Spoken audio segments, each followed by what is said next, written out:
Hello, and here we are already at week 6 of the 6 weeks to wellness. Congratulations on making it all the way through and on committing to your well-being. I hope you found the series really helpful so far. And do let me know, I'd love to hear. You've been sharing some great feedback in the WhatsApp group, on email, but do keep doing that. I'd really love to know what light bulb moments you've had through these 6 weeks. And we're not done yet, because today we're going to talk about how you can prepare for the new academic year to give you less stress and more ease.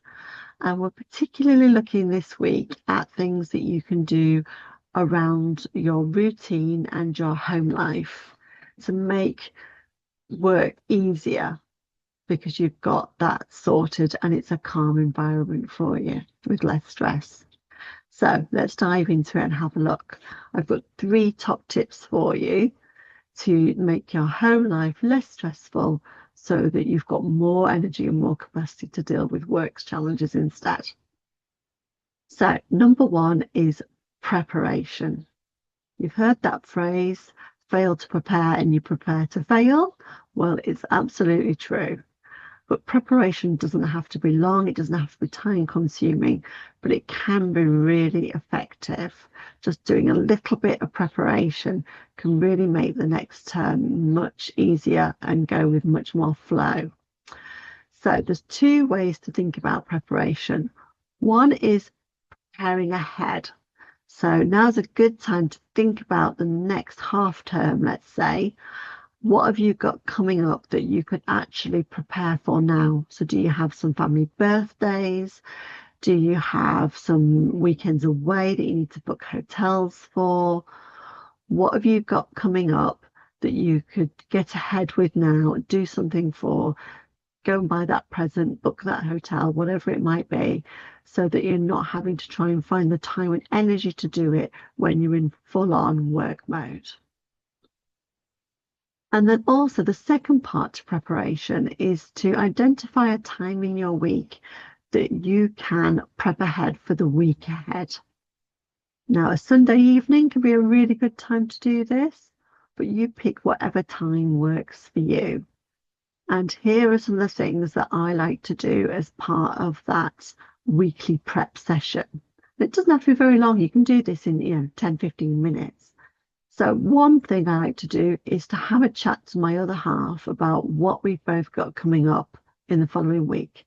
So we're both really clear on what our schedules look like, what stuff we've got coming up after work that might mean we need to think about, who's picking the kids up from school, or what meals we're going to eat that are going to fit in with that. Do we need to put something in the slow cooker so that we can eat at different times? Does somebody need to be around to let the dog out because he's going to be left on his own for a long time? Those kind of things. Just having that quick 5-minute conversation to make sure that you're both on the same page can really take away any stress later in the week. The second thing I like to do is to meal plan. Just having a list of everything that you're going to eat for the week just takes away that stress. And you can do this for breakfast, lunch, and dinner, or just dinners, it doesn't matter. But there's nothing worse than coming in from a really long, tiring, exhausting day and then having to think about what you're going to eat. Have you got the right ingredients in?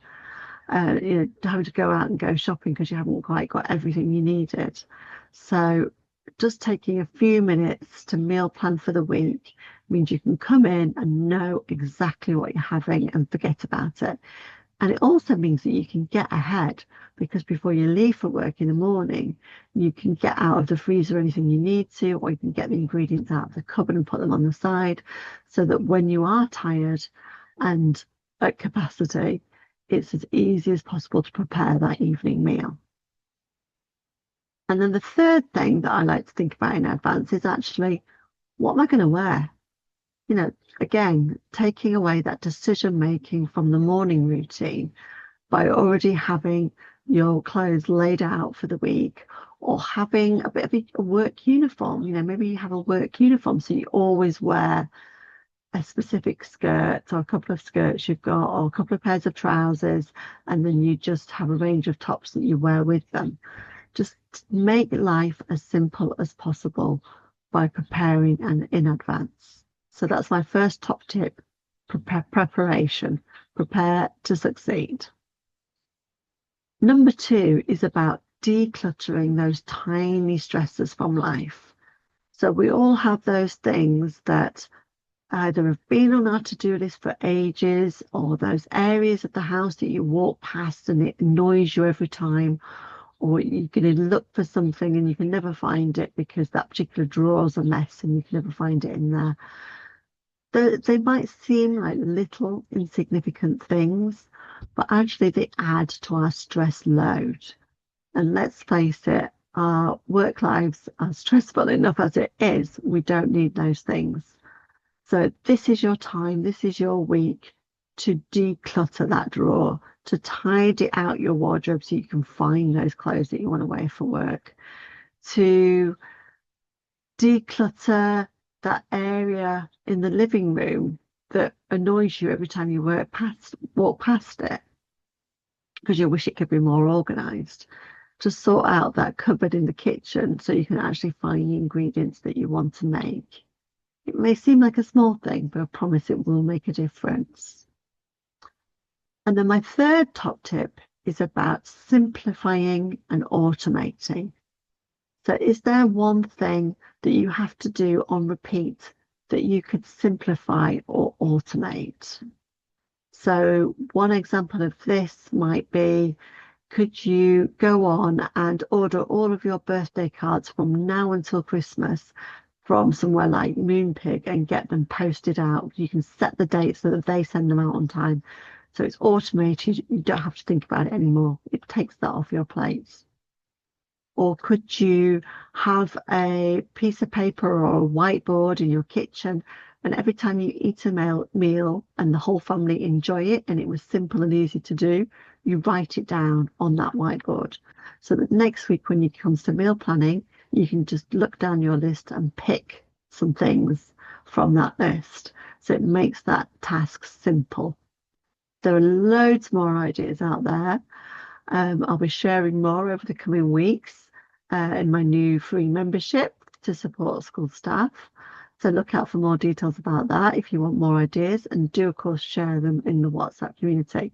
But yeah, there's loads of things that you can simplify and automate that you do already on repeat to make life easier and less stressful as you return to work. So I hope you found those helpful, but let me just finish by wrapping up by saying thank you so much for joining 6 Weeks to Wellness. It's been a real pleasure to have you on this journey. I've loved reading about all of your light bulb moments, and I'd really love to know what your biggest takeaways are, what things you're going to do differently when you return to work. And can I wish you a calm and stress-free return to work where your well-being is a priority for you. You know how you're going to support it. And I look forward to also welcoming you into the new Staff Wellbeing Made Simple membership, where I'm going to be sharing even more tips and resources to help you throughout the year. Thank you, and I'll speak to you soon.